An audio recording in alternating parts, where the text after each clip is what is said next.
A 34-year wait for justice, finally over.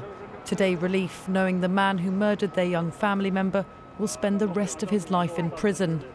Yianoulla Yianni was just 17 when she was raped and murdered in August 1982 by a man she'd opened the door to while alone at her family house in Hampstead. London.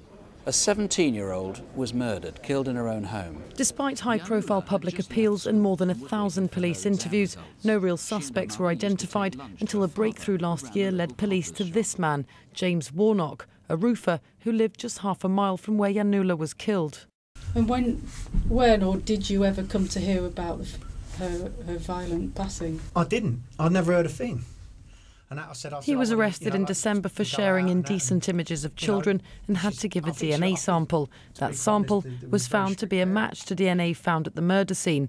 The chance of it belonging to someone else was 1 in a billion.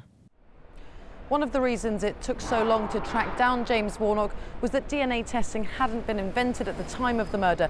But even after his sample was found to be a match, he denied all involvement and even claimed that he and Yianoulla had been in a sexual relationship, something that the court later found not to be true. And last Friday, it took the jury just 2 hours to find him guilty of murder. The authorities say Yianoulla's family played a vital role in the investigation. Yianoulla's father kept the police focused on looking at this case, and unfortunately he was not able to see the outcome of this case.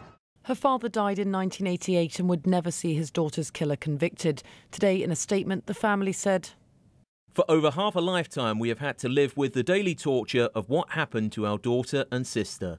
We now pray that we can move forward with the rest of our lives having some peace in knowing that her killer has been brought to justice and that a very dangerous man is no longer a threat to anyone else."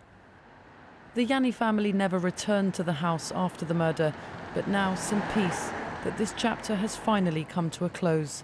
Emilia Papadopoulos, BBC London News.